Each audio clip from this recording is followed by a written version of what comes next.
Though this scandal is bringing Rome to the brink of civil war, Coriolanus cannot rein in his spirit and act as a servant to the people. The consequences of his proud heart are catastrophic. William Shakespeare, today on the Classic Tales podcast.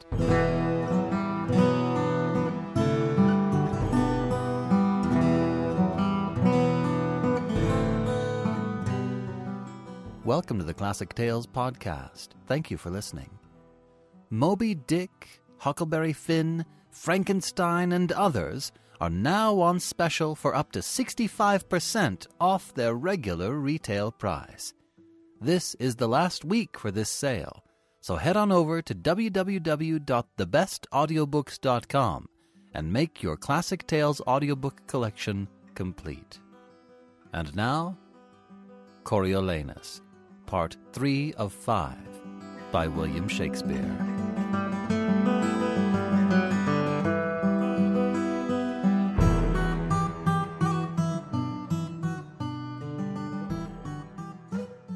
Introduction to Coriolanus, Act 3.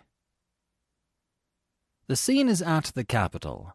Coriolanus, Menenius, Cominius, and others hear that Tullus Aufidius and the Volscians are camping at Antium. Aufidius continues to vent his hatred against Coriolanus, who wishes he had some excuse to go and properly oppose his hatred. In the meanwhile, Sicinius and Brutus, the tribunes of the people, have so wound up the rabble that they are violently thronging the exterior of the Capitol building. The crowd is just short of out-and-out rioting. It becomes obvious to Coriolanus what has happened, that their tribunes have roused the people against him. He vents a great deal of his ire, which merely fans the flames of both his and the people's passions. Sicinius and Brutus call for the death of Coriolanus, calling him a traitor to the people, and demand that he be cast off the cliff onto the Tarpeian Rock, the traditional form of political execution at that time. Riot ensues, and Coriolanus is ushered to his home. To satisfy the people, Menenius meets with Sicinius and Brutus, who agree to have Coriolanus come before them in a lawful hearing, where his fate will be decided. At the home of Coriolanus, we see Coriolanus meeting with many of the nobles. His mother Volumnia is also there. All Rome is in uproar, and it seems that the only way to quench the fire is by calm and collected discourse from Coriolanus to the people. The would-be consul again rebels against the indignity of kowtowing to the people and refuses to meet them. Only his mother can convince him to go and speak softly to those who most seek to do him harm.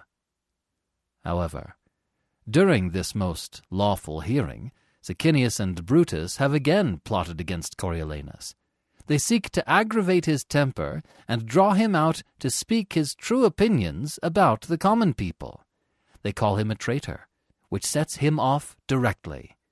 The voice of the people pronounces him banished. And now, when his country has named him traitor and banished him, Coriolanus speaks. He proclaims the words, "I banish you." And, after denouncing a people who would banish their protectors, he evenly states that he now turns his back on them. And now, Coriolanus, Act 3. Scene 1. Cornets sound signifying the entrance of Coriolanus, Menenius, all the gentry including Cominius, Titus Lartius, and other senators. They are in the Capitol building, and have just finished a meeting, and are now on a procession on its way to the marketplace. Coriolanus speaks. Tullus Aufidius, then, has made new head? He had, my lord, says Titus Lartius, and that it was which caused our swifter composition. So then the Volsci stand but as at first, ready, when time shall prompt them to make road upon us again. They are worn, Lord Consul, says Cominius, so that we shall hardly in our ages see their banners wave again. Saw you, Aufidius? On safeguard he came to me, replies Titus Lartius, and did curse against the Volsces, for they had so vilely yielded the town. He is retired to Antium. Spoke he of me? He did, my lord. How? What? How often he had met you sword to sword, that of all things upon the earth he hated your person most, that he would pawn his fortunes to hopeless restitution, so he might be called your vanquisher. At Antium lives he, says Coriolanus. At Antium. I wish I had a cause to seek him there, to oppose his hatred fully. Welcome home. Sicinius and Brutus stand side by side, blocking the way of the noble procession.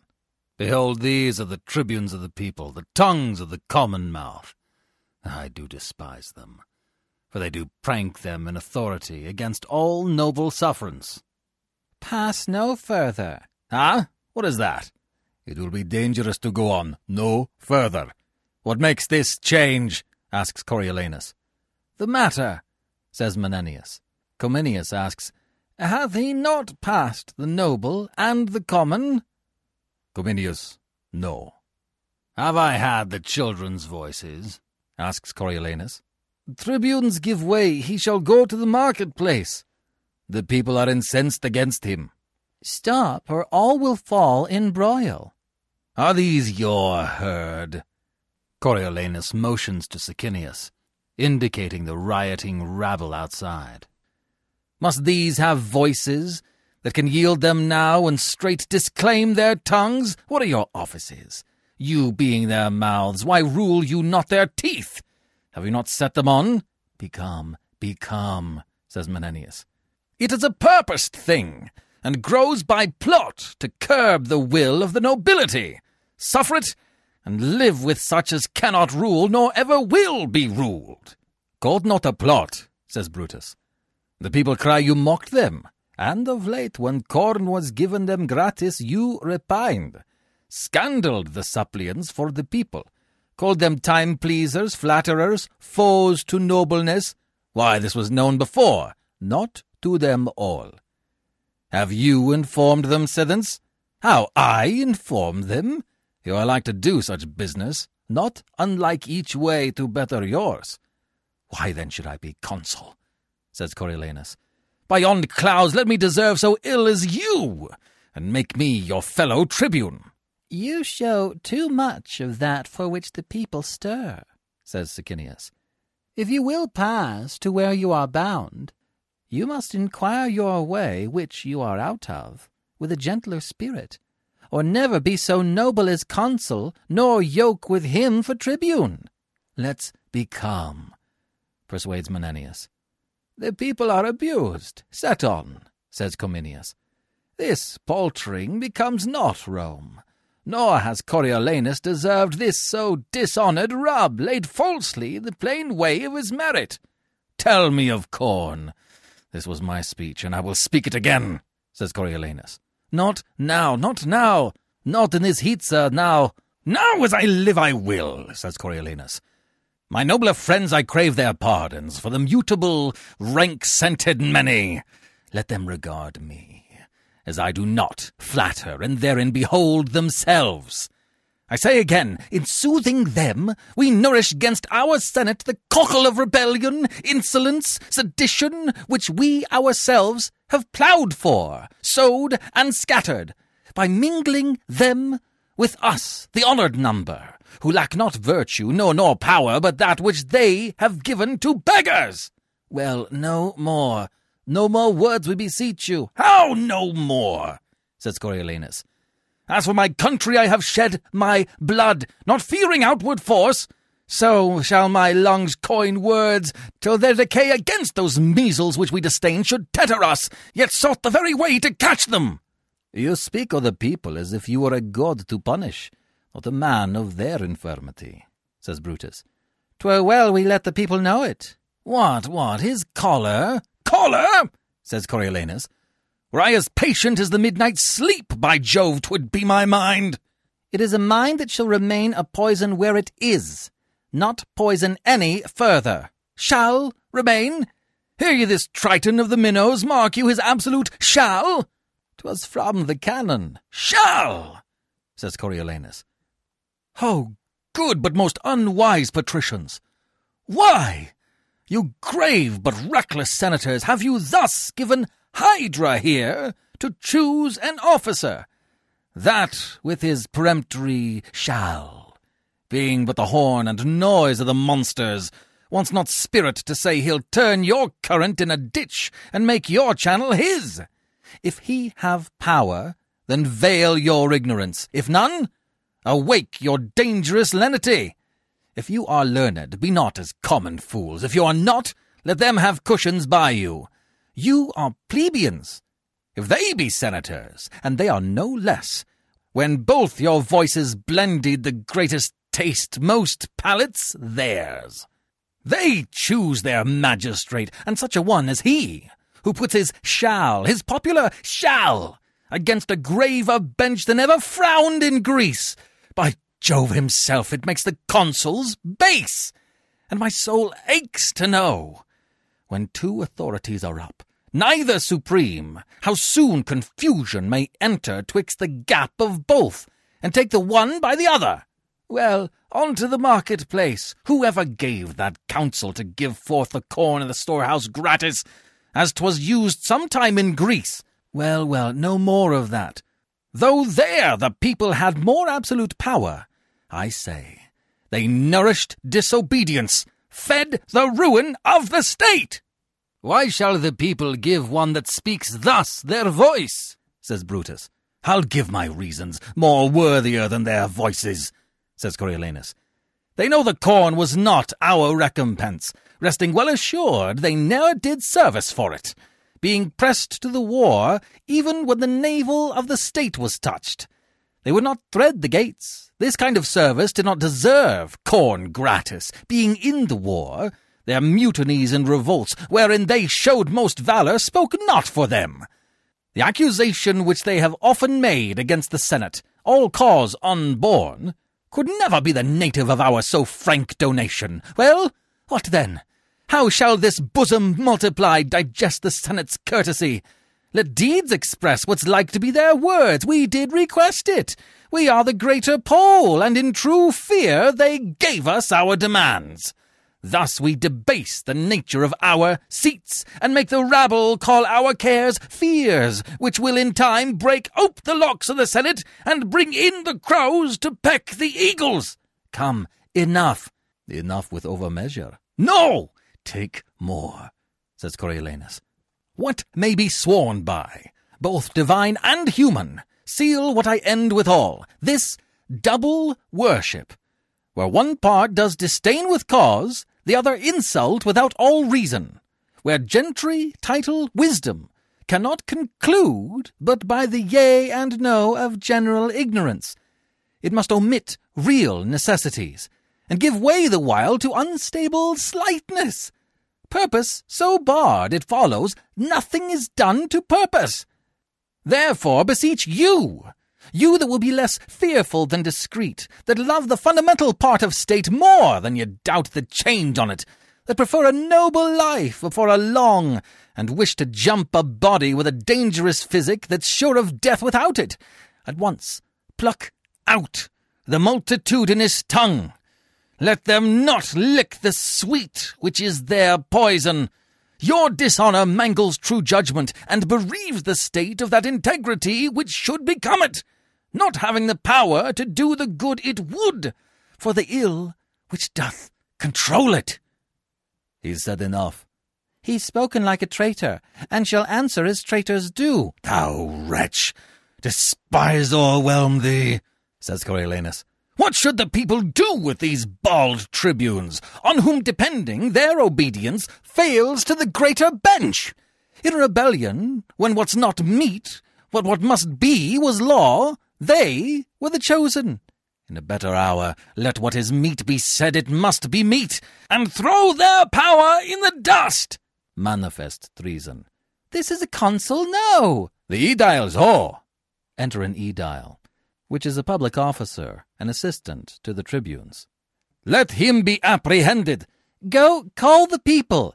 Sicinius points to Coriolanus. in whose name myself attach thee as a traitorous innovator, a foe to the public weal. Obey, I charge thee, and follow to thine answer. Hence, old goat! We'll surety him, all the patricians say, and start to grab Coriolanus and Cominius. Aged sir, hands off! Hence, rotten thing, or I shall shake thy bones out of thy garments. Help, ye citizens! Enter a rabble of citizens with the aediles. Menenius jumps in between Coriolanus and the tribunes and tries to break them up. On both sides, more respect! Sicinius shouts to the citizens. Here's he that would take from you all your power. Seize him, aediles, cries Brutus. Down with him! Down with him! All the citizens shout. Weapons! Weapons! Weapons! The senator cries for weapons, and they all bustle about Coriolanus. Tribunes, patricians, citizens, what ho! Sicinius, Brutus, Coriolanus, citizens! Peace, peace, peace! Stay! Hold! Peace! They all cry out. What is about to be? Says Menenius. I am out of breath. Confusion's near. I cannot speak. You, tribunes, to the people, Coriolanus, patience. Speak, good Sicinius. Hear me, people, peace. The citizens cry. Let's hear our tribune. Peace. Speak, speak, speak.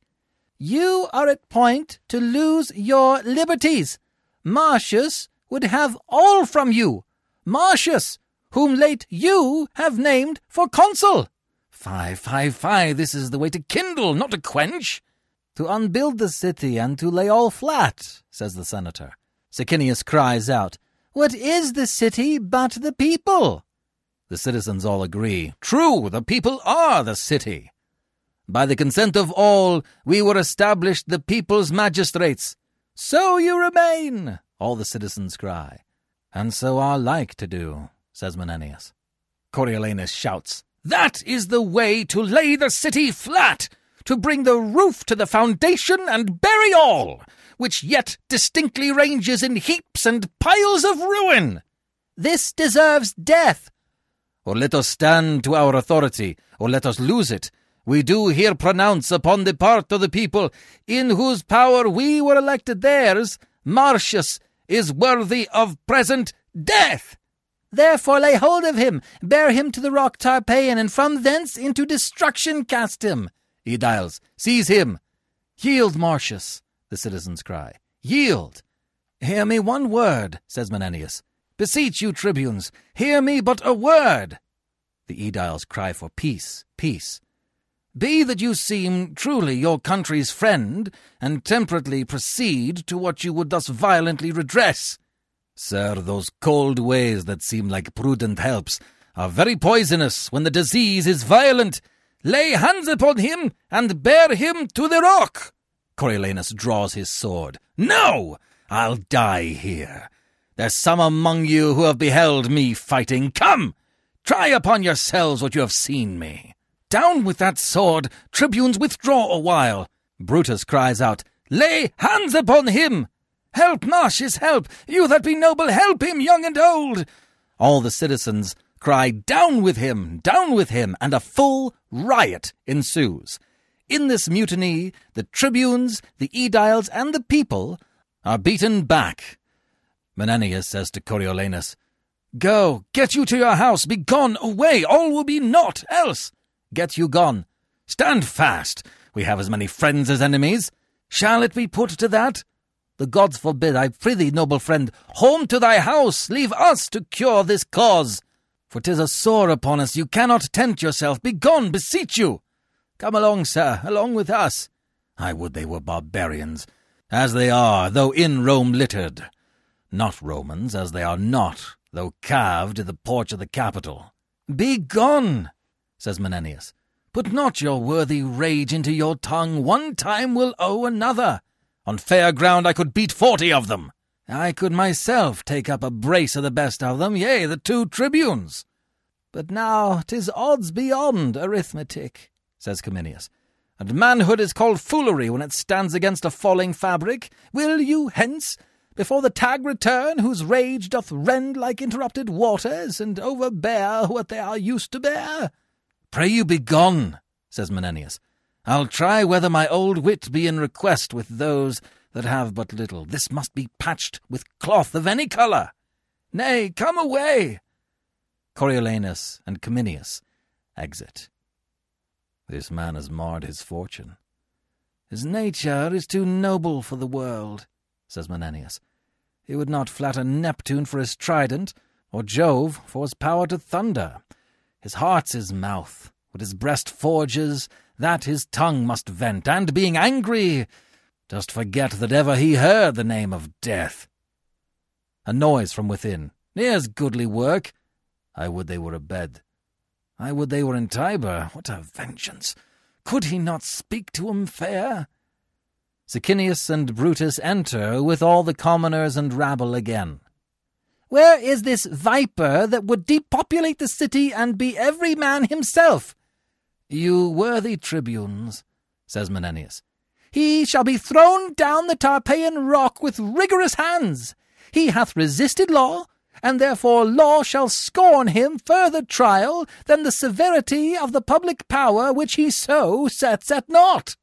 He shall well know the noble tribunes are the people's mouths, and we their hands." The citizens all agree he shall, sure on it. "Sir, sir!" "Peace. "Do not cry havoc where you should but hunt with modest warrant." "Sir, how comes that you have hoped to make this rescue?" "Hear me speak," says Menenius. "As I do know the consul's worthiness, so can I name his faults." "Consul? What consul?" "The consul Coriolanus." "He consul?" A chorus from the citizens that says, "No, no, no, no, no." "If, by the tribune's leave, and yours, good people, I may be heard, I would crave a word or two, the which shall turn you to no further harm than so much loss of time." "Speak briefly, then," says Sicinius, "for we are peremptory to dispatch this viperous traitor. To eject him hence were but our danger, and to keep him here our certain death. Therefore it is decreed he dies tonight." "Now the good gods forbid that our renowned Rome," says Menenius, "whose gratitude towards her deserved children is enrolled in Jove's own book, like an unnatural dam, should now eat up her own." "He's a disease that must be cut away." "Oh, he's a limb that has but a disease. Mortal to cut it off, to cure it easy. What has he done to Rome that's worthy death? Killing our enemies? Well, the blood he hath lost, which I dare vouch is more than he hath by many an ounce, he dropped it for his country. And what is left? To lose it by his country were to us all that do it and suffer it a brand to the end of the world. This is clean cam." "Merely awry. When he did love his country, it honoured him."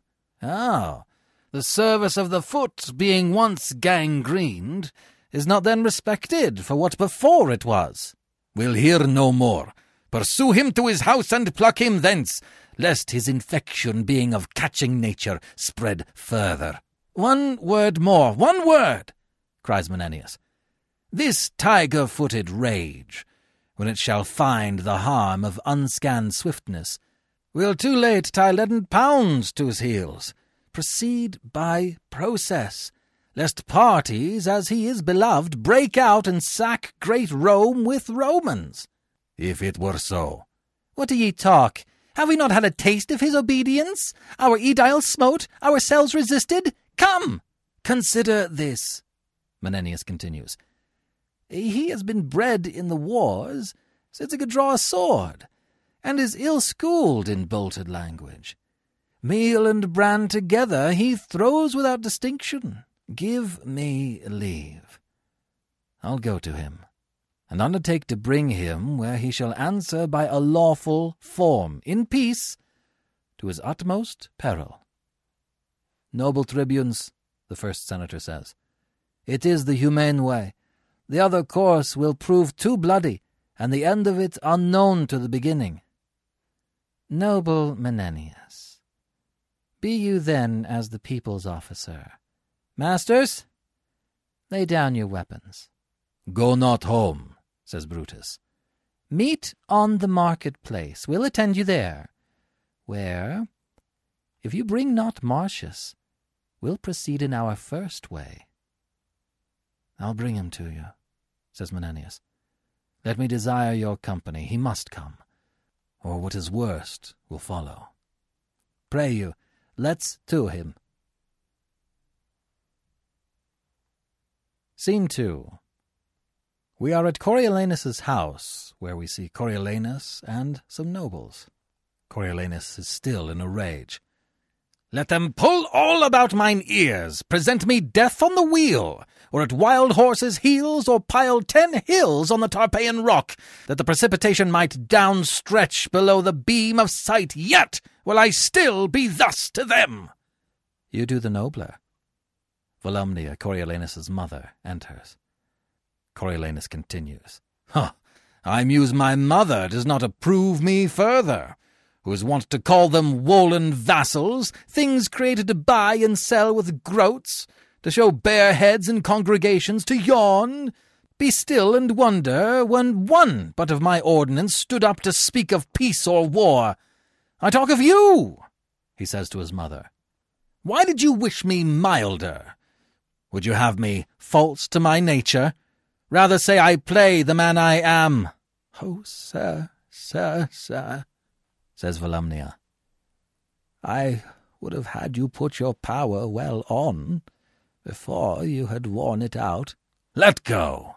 You might have been enough, the man you are, with striving less to be so. Lesser had been the things of your dispositions, if you had not showed them how ye were disposed ere they lacked power to cross you. Let them hang. Aye, and burn, too. Menenius enters with the senators. Come, you have been too rough. Something too rough. You must return and mend it. There's no remedy, unless by not so doing our good city cleave in the midst and perish. Pray be counselled. I have a heart as little apt as yours, but yet a brain that leads my use of anger to better vantage. Well said, noble woman, says Menenius. Before he should thus stoop to the herd, but that the violent fit of the time craves it as physic for the whole state, I would put mine armour on, which I can scarcely bear. What must I do? Asks Coriolanus. Return to the tribunes. Well, what then? What then? Repent what you have spoke. For them?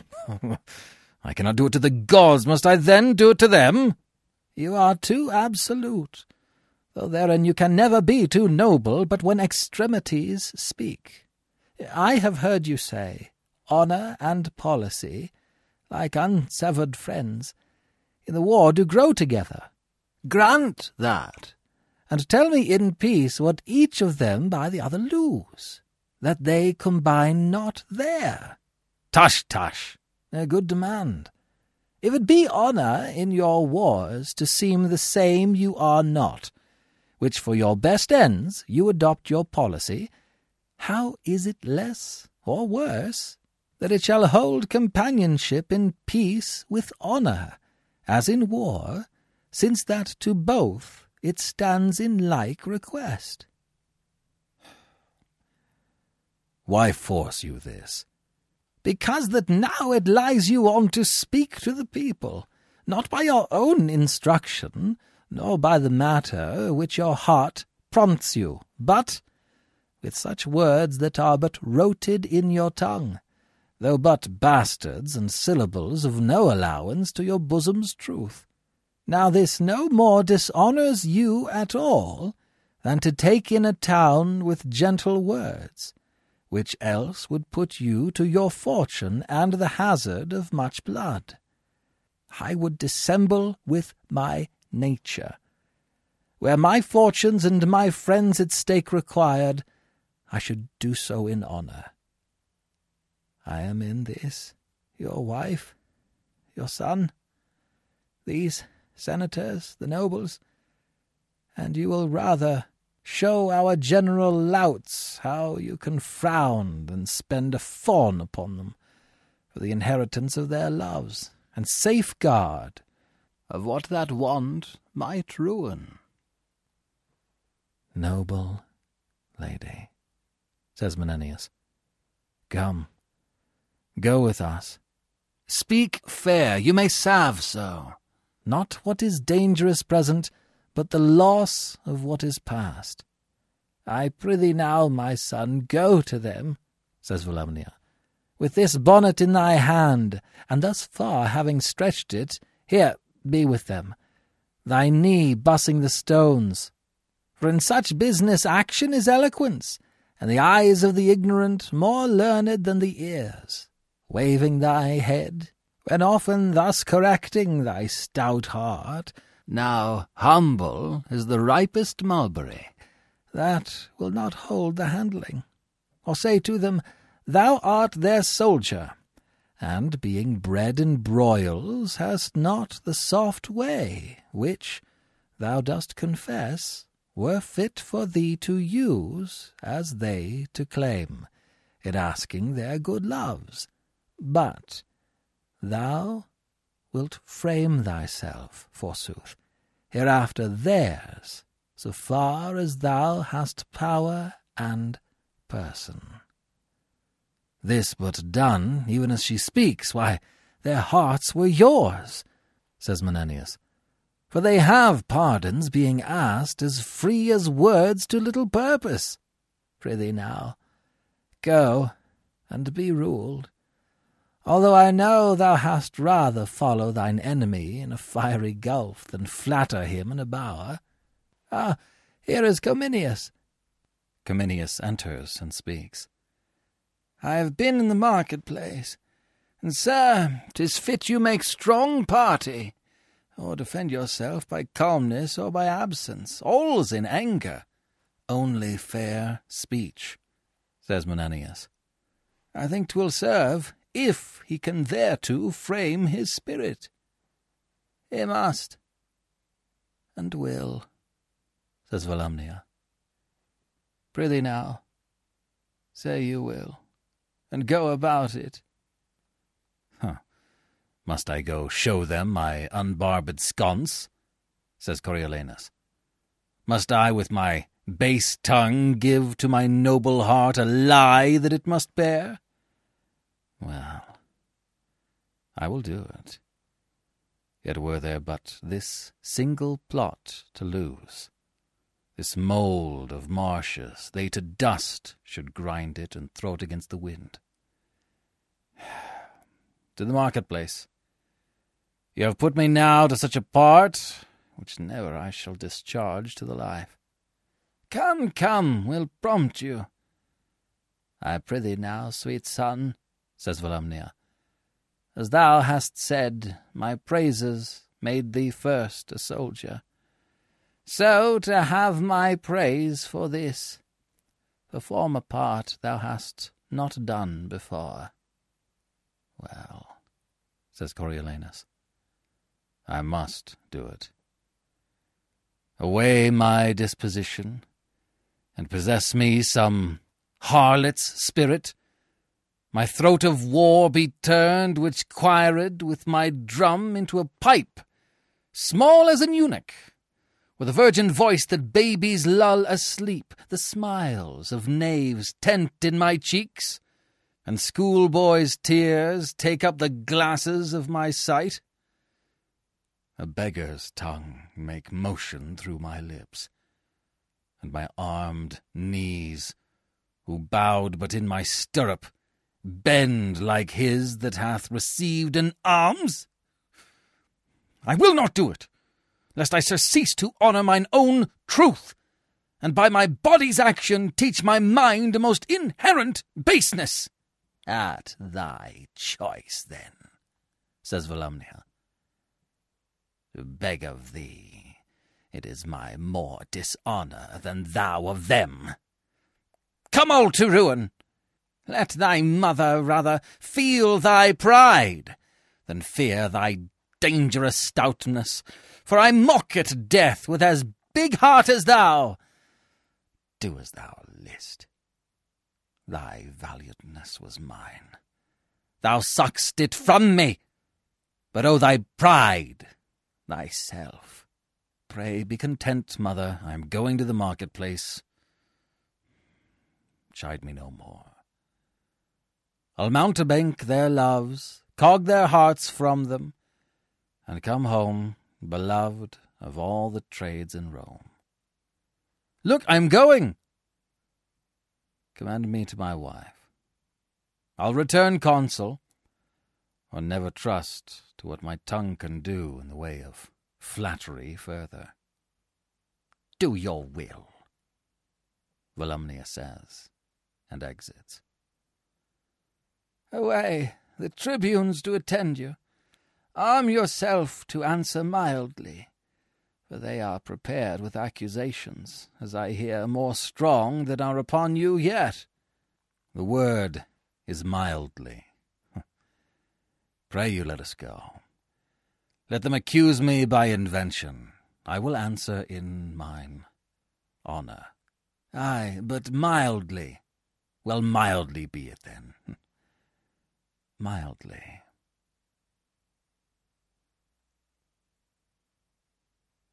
Scene 3. The location is the marketplace. A vast group of the citizens is in the background, and in the foreground we see Brutus and Sicinius and one of the aediles or assistants to the tribunes. Brutus speaks.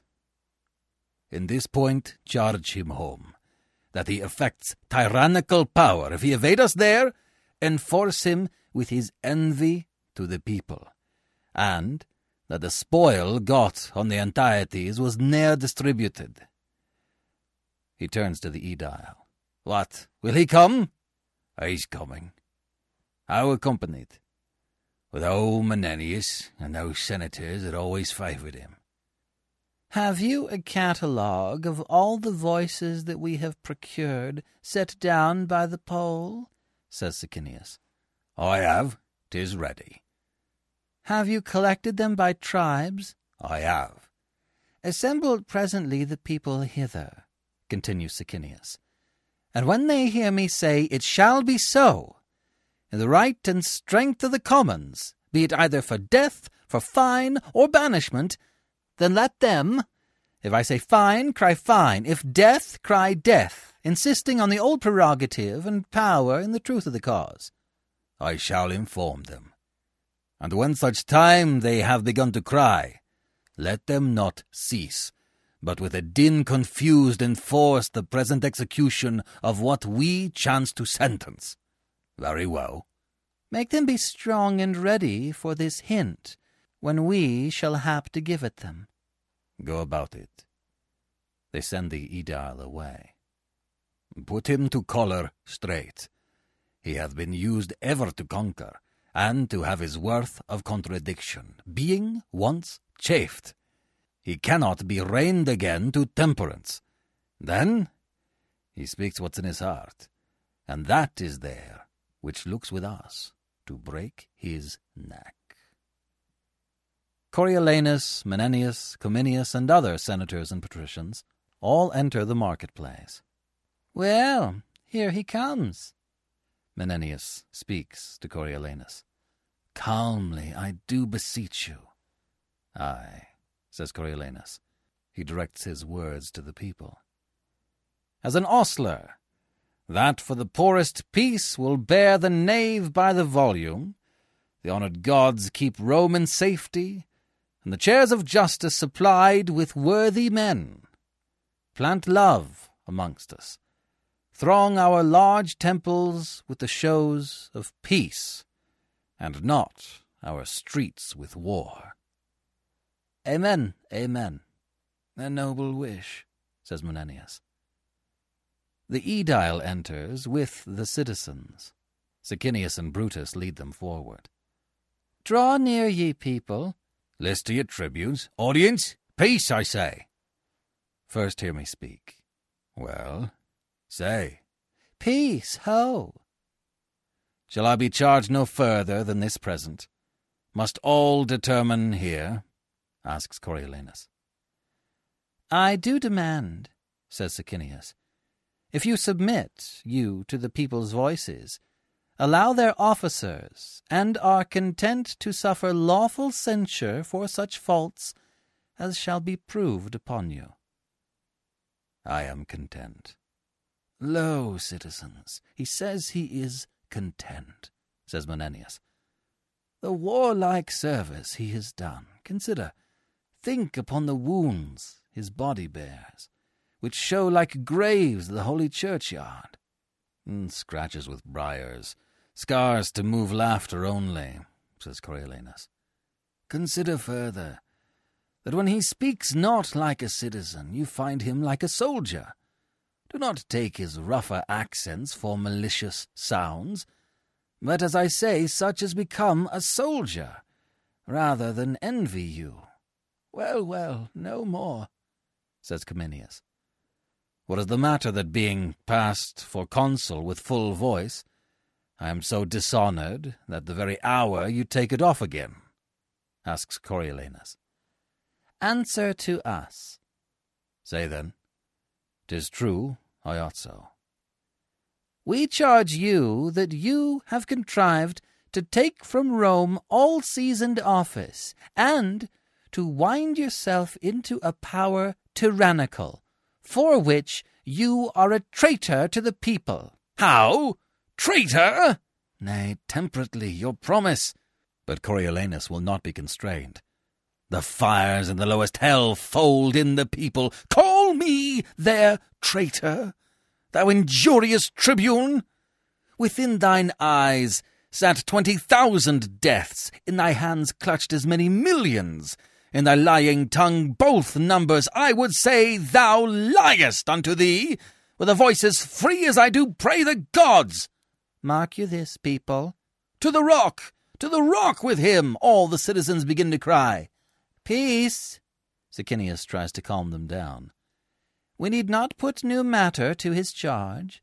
What you have seen him do and heard him speak, beating your officers, cursing yourselves, opposing laws with strokes, and here defying those whose great power must try him.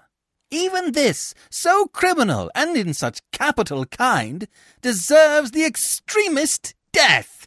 But, says Brutus, since he hath served well for Rome— What do you prate of service? Says Coriolanus. I talk of that know it. You?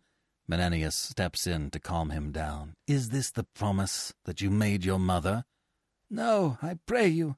I'll know no further, says Coriolanus. Let them pronounce the steep Tarpeian death, vagabond exile, flaying, pent to linger with but a grain a day.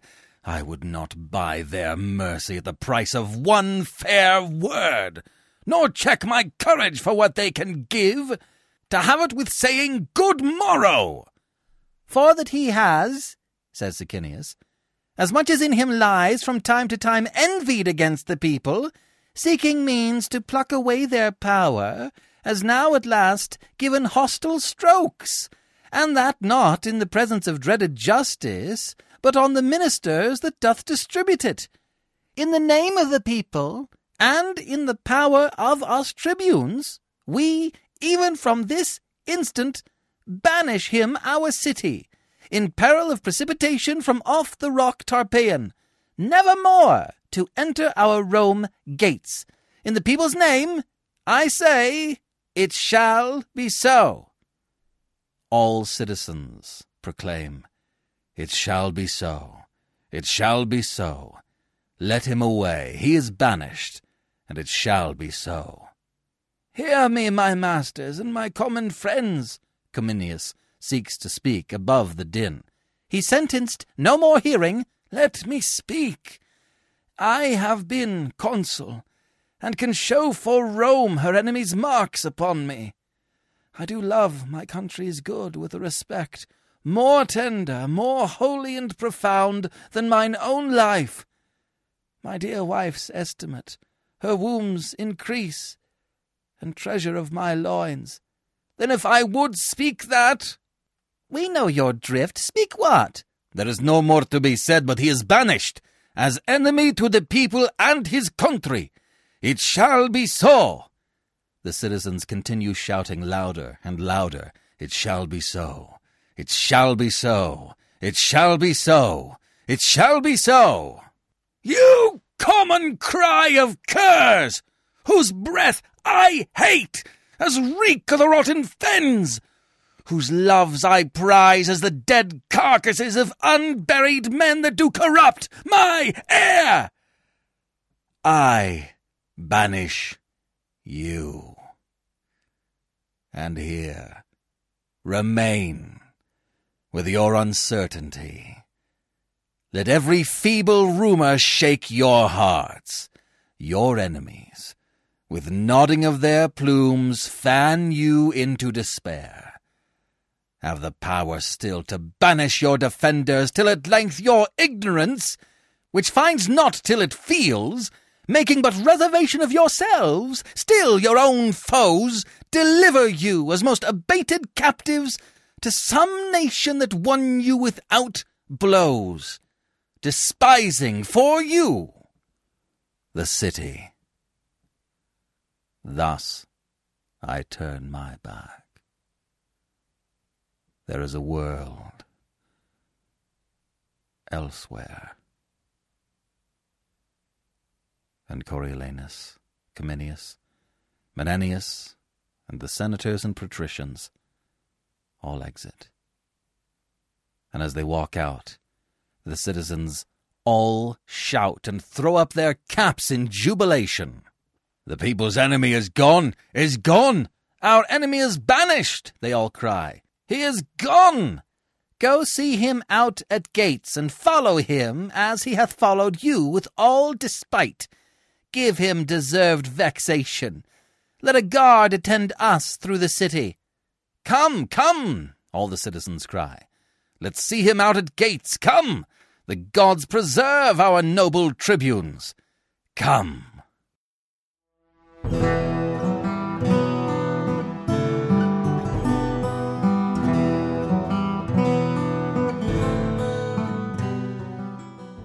This is B.J. Harrison. I hope you have enjoyed this unabridged production of Coriolanus Part 3 of 5 by William Shakespeare.